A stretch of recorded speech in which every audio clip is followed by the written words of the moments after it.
There are very few game series that truly feel unique. Not just good, not just memorable, but genuinely different from everything else around them. Max Payne is one of those series. 3 games all built around the same core ideas: grief, violence, regret, style, and storytelling in a way that games just weren't really doing at the time, or for the most part, even today. I've now played through all 3 Max Payne games, and in this video I want to break down them all individually. Story, gameplay, what holds up, what doesn't, and then talk about where the series stands today. So the first Max Payne game drops you straight into darkness. You play as Max, a former NYPD detective whose wife and child were brutally murdered by junkies high on a new designer drug called Valkyrie. Right from the start, this game isn't subtle about its tone. This is grief, trauma, revenge, and a psychological collapse wrapped inside a noir thriller. The entire game feels like a playable graphic novel. Literally, the game is literally told through comic book panels with internal monologue narration, and as well as being unique, it works incredibly well. Mac consistently narrates what he's thinking, what he's feeling, and what memories are haunting him. It's a little melodramatic, yes, but it's also iconic. The tone is pure Sin City meets The Matrix. Snow-covered streets, flickering neon, abandoned warehouses, underground crime syndicates, conspiracy, betrayal. It feels like you're trapped inside Max's broken mind as much as inside New York City. And then there are the nightmare sequences. The blood trails, the crying baby, the distorted audio, the endless darkness. I remember when I first played this game when it came out, and I was only around 8 years old, which was well below the age rating, and honestly, these scenes gave me nightmares. Those levels were disturbing back then, and honestly, even now they still are. They're not just gimmicks, they're showing you that Max is psychologically falling apart. After his family's death, Mac goes deep undercover in New York's criminal underworld to track the flow of Valkyrie. His investigation pulls him into a violent war between gangs, the mafia, and corrupt officials, all connected to the same drug operation. Things start to spiral when Max's contact in the DEA is killed and Max is framed for the murder, turning him into a wanted man. Now hunted by police while still being targeted by criminals, he's forced to operate completely alone. As he digs deeper, Max uncovers a larger conspiracy. Valkyrie is actually a failed corporate military experiment, being covered up by a powerful company. The trail leads him upward through layers of corruption, from gang leaders to corporate security forces. The story ultimately becomes less about street crime and more about exposing a high-level conspiracy, ending with Max storming the headquarters of the corruption responsible and bringing everything to an end. Now visually, the game honestly still looks incredibly good considering it's 20 years old. You've got insane attention to detail, shell casings bouncing on the floor, footprints in the snow, interactive objects like taps, TVs, cupboards, all random things that most of the time don't do anything, but it's still cool that Rockstar took the time to put this in the game. You also have enemies that start limping, even Max limps when he's badly injured. These are all small things, but they make the world feel real, and this is way ahead of its time. I did have a technical issue though. The first couple of hours in my playthrough, music wasn't working. Broken physics such as being stuck to walls you couldn't get off, purely because of the absurdly high FPS, which meant installing a mod was basically mandatory. But once I installed it, locked FPS, fixed bugs, restored audio, completely worth it. The mod even came with high-res textures, which genuinely enhanced the experience. It was all super easy to install, and if anyone plans on playing it, I would highly recommend the one that I'm going to show on screen now. Worth noting that there is a mod for Max Payne 2 on this screen as well, which again I would highly recommend installing before you play that game. Now look, there is a couple of features that can be slightly annoying, such as when you're healing you will get completely flashbanged by a white screen.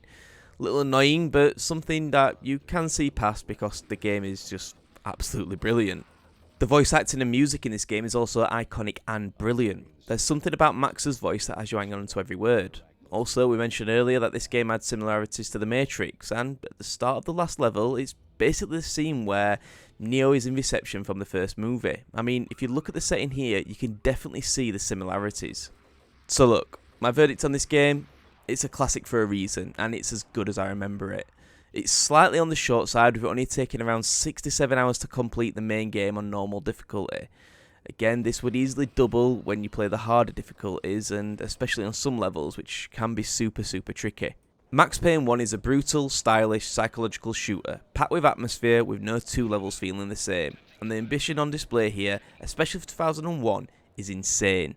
Max Payne 2 takes everything from the first game and, in my opinion, makes it better. The game this time picks up with Max back on the NYPD, trying to live a quieter life after everything he's been through. But he's quickly pulled back into the chaos when he reunites with Myrna Sachs, a mysterious assassin with whom he shares a complicated past. Max becomes involved in a tangled case of mob power struggles, political corruption, and a secret organisation, all connected to Myrna and her twin sister's murder. As he investigates, it becomes clear that multiple factions are manipulating events behind the scenes, including corrupt officials inside the city.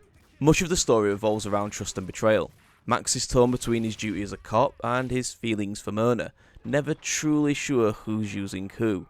The deeper he goes, the more the case mirrors his own emotional state, fractured, cynical, and unstable.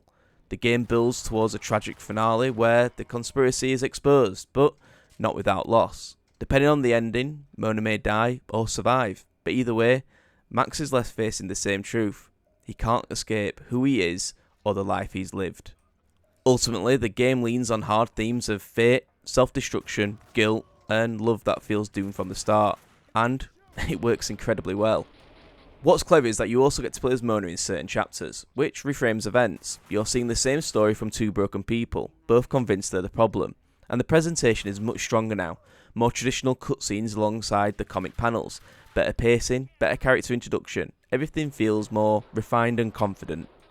So moving on to the gameplay, this is where Max Payne 2 really shines compared to the first. Combat ultimately feels much smoother. There are more meds around, so you can take more chances. You don't get one shot as often, with shotguns taking a little bit less damage closer range. Bullet time is miles better, more responsive, more powerful, more fun. Gunfights flow beautifully and you can feel more stylish with them than frustrated. Weapon variety is still fairly strong with a couple of additions added in. Animations still feel really good and everything just feels ultimately just a lot tighter. Even the level design feels more refined, more cinematic, more memorable. It also still has that classic Max Payne design. No map, no waypoint markers, just Max talking to himself, giving you subtle hints about where to go next. The cleaning company vans, the cleaner jumpsuits, the illegal firearms, the hard evidence that proved Vlad was behind it all. And I love that. It respects the player and keeps you more engaged in the game rather than looking at a map half the time. Again, this still isn't perfect though. There's still a couple of issues that I came across, such as where Vinny's head would get stuck in one of the chapters when he was wearing the mascot costume and he couldn't get past the doorway. Luckily, I found a post on Reddit where someone had figured out that there's a door hack to get past this. This also worked for me and I'll quickly play it here so you can see how I got past this section, just in case it plagues you. It was also really nice to play as a different character in Myrna, but I genuinely believe that she has more health or a smaller hitbox than Max does, as it just seemed that I was able to take a lot more risks with her and not get punished as much. As I mentioned earlier, I still needed a mod to keep the game stable, but once running properly, this game holds up and plays incredibly well. Graphics are clearly a step forward, with Max Payne having a more properly rendered face this time and not just what we had in the first game. Music and voice acting are once again excellent. The comic book style still works beautifully. It took me around 7 to 8 hours to finish, and honestly, I didn't want it to end. Again, this game time does expand when you start playing it on the harder difficulties, with again, a lot of the levels having some pretty difficult sections to them. For me, this was actually the first time I ever played Max Payne 2, and I think I was pretty much traumatised from the first one, which is why I never came to it, but I've got to say this is easily a 10 out of 10 game. It's got a better story, it's got better gameplay, better pacing, better mechanics. It just improves everything on the original in almost every way, while keeping that what made the first game special still in there. It's just an absolute classic and a must play. Moving on to the final game of the series, Max Payne 3, which is different. The first two games are dark noir crime stories, cold streets, snow, shadows, silence. Max Payne 3 throws you into a bright, chaotic Brazil. Favelas, heat, noise, corruption. And Max himself is older now, more broken, more self-destructive than ever. In my opinion, the story is actually really strong here. You're watching a man who never recovered from anything that happened before. Alcoholism, self-loathing, dark thoughts, it's all there. This isn't the cool action hero Max. This is a man who hates himself but keeps himself going anyway. He's just waiting for it all to be over. It's heavy and it's well written. Set a fair few years later, Max is a burnt out alcoholic ex-cop living in New York, completely disconnected from his old life. A former acquaintance offers him work as a private security contractor in Sao Paulo, protecting the wealthy Bronco family. Almost immediately, everything goes wrong. Members of the family are kidnapped, and Max is pulled into a violent underworld involving street gangs, private militias, corrupt politicians, and a crooks security firms. As he tries to keep his clients alive, he realises he's being manipulated and used by the people with their own agendas. The deeper Max digs, the clearer it becomes that the real threat isn't just criminals, but a system built on corruption and exploitation, where powerful groups profit from chaos. Max is forced to confront not only the conspiracy around him, but he's also self-destructive behaviour. By the end, Max manages to expose the truth and stop those responsible. Unlike the previous games, the story closes with a sense of hard-earned redemption. Max walks away from the violence alive, clear-headed, and finally ready to move on. This time around, I didn't choose to play this game with any mods unlike the other two. It worked straight away, however there was a couple of times where it seemed a little bit janky. Again, this is probably down to a higher frame rate. I was hitting around the 300 to 400 mark, which in games like this can make them a little unstable. It's not necessary to play the game with a mod, but could be worth downloading one of the stability ones if you plan on playing this. Now the gameplay is where Rockstar's influence becomes obvious. The gunplay feels almost identical to what we'd eventually get in GTA 5, as are the cover mechanics.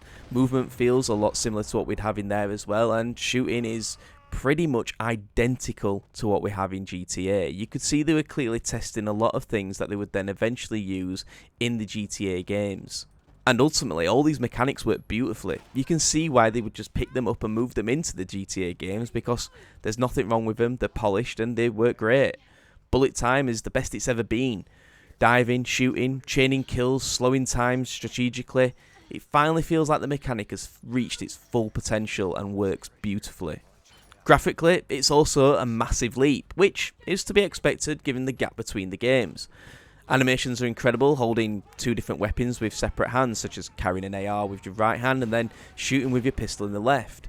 Actually animating the healing, transitioning seamlessly between cutscenes and gameplay.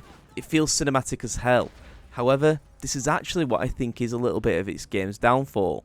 The comic book storytelling that we got in the previous two games is basically gone. That unique identity has been replaced with more traditional cutscenes. They still have the odd nod to it here and there, but it's not what you're used to seeing. Most of the cutscenes are great, but there's just way too many of them, and they constantly interrupt gameplay. I actually think you spend more time watching cutscenes than you do actually playing the game, which is a damn shame because the shooting and the movement and everything in this game is goddamn good. There are a couple more other downsides. You get flashing green effect across cutscenes, which becomes genuinely headache-inducing at times. I get the intention that it's meant to show the mental and physical state Max is in, but it's just overused and becomes slightly annoying. Some design choices too are also quite annoying. The game switches you back to pistols after every cutscene, which, like I mentioned before, there's a ton of them, so this is happening a lot. This also wouldn't be that annoying, but sometimes you come out of a cutscene just to walk down the path and bam, you're straight into another cutscene. You just find yourself constantly activating the weapon wheel, swapping back to the AR to hit another cutscene to then swap back to the AR again. They've also decided to add this slow down queue near objectives, which I get why they've done this. We don't have any maps or waypoints like we didn't in the previous games, but it just doesn't need to be there. They've tried to give you a bit of a cue as to this is what you should be doing, but Max already is narrating what you need to do. All you have to do is listen out and you'll know where to go next. I also didn't come across a single grenade in the campaign, which in the previous two Mad Maxes you had. You had a choice between grenade or Molotov cocktail. It just seems a strange design choice to take these out. Finally, you can only carry 2 sidearms and 1 primary, which I get they're going for that more realistic look and play style, and I do like it, but part of me misses that old Max Payne way of having access to everything you pick up and the ability to use whatever weapon you want for the right situation. And the final chapter becomes almost comical in how many enemies you slaughter. It stops being this gritty crime drama and starts becoming pure action movie where you are basically fighting off the entire Brazilian army, which again, it isn't bad, it's just different to what we're used to. But look, these are tiny imperfections to a game that in my mind is absolutely insane. It's just another classic to add to the list. Again, some really good variety to missions here. One of the first ones you do is gunning down people with a rifle from a chopper and then hanging upside down from it while shooting RPGs out of the air. Then later on there's a decent mission on a speedboat where you're chasing down captives and gunning down gang boats with a heavy machine gun. There's even also a throwback to NYC mission which feels more like the rugged Max Payne we know. So yeah, a ton of variety to be had here. There's also a couple of things to do once the game is finished, a couple of collectibles and golden weapons to get, which is nice. Nothing too grindy and gives you something other to do than just play the game back on harder difficulties. There's also an improvement to boss fights. We've had a bit more of a mechanic this time to them. Max Payne 1 was just them having more health and then a slight mechanic at the end of the game. Same with Max Payne 2, whereas most of the bosses in this game, you have to take them down in a certain way. In summary, despite the tonal shift, this is still a really strong game in the series. It's got a great story, fantastic gunplay, incredible presentation, some strong mission variety and better boss mechanics. It sometimes feels more like an action movie than classic Max Payne, but that doesn't make it bad, just different. It's also around the 9-hour mark to complete on normal difficulty, but this could stretch to around 25 hours if you give everything, grind it all out and definitely play it on the harder difficulties. You could maybe get even longer out of it if you could get the multiplayer working that was released with this. As far as I tried, I couldn't get into any games, but maybe there's probably a mod out there that does let you do this. For me, it's probably tied with Max Payne 2 for the best in the series. I think for personally, Max Payne 2 just edges it a little bit, just because it hasn't got that kind of over cinematic side to it, which Max Payne 3 has. Now, as a series verdict, all three games are excellent for different reasons. Max Payne 1, revolutionary, stylish, dark, groundbreaking. Max Payne 2, the perfect refinement, emotional, tight, nearly flawless. Max Payne 3, cinematic, modern, powerful storytelling, different tone, but still strong. When they were all released, Metacritic scored these games 89 out of 100 for Max Payne 1, 86 out of 100 for Max Payne 2, and 87 out of 100 for Max Payne 3. And honestly, I agree with most of them scores. I think Max Payne 2 should review better, but I get why number 1 is rated so highly. It was really groundbreaking when it came out. It's a real shame Rockstar hasn't returned to this series. There's absolutely room for another Max Payne game today, especially when modern shooters feel so generic. The good news? Remedy's currently working on remakes of Max Payne 1 and 2. There's no release date yet as far as I'm aware, but that's exciting. Still, I'd personally love to see the brand have a new entry someday. If you ever played the Max Payne games, let me know which one is your favourite. And if you've never played them, they're absolutely worth experiencing, even now. If you enjoyed this video, leave a like, subscribe for some more gaming videos, and I'll see you in the next one.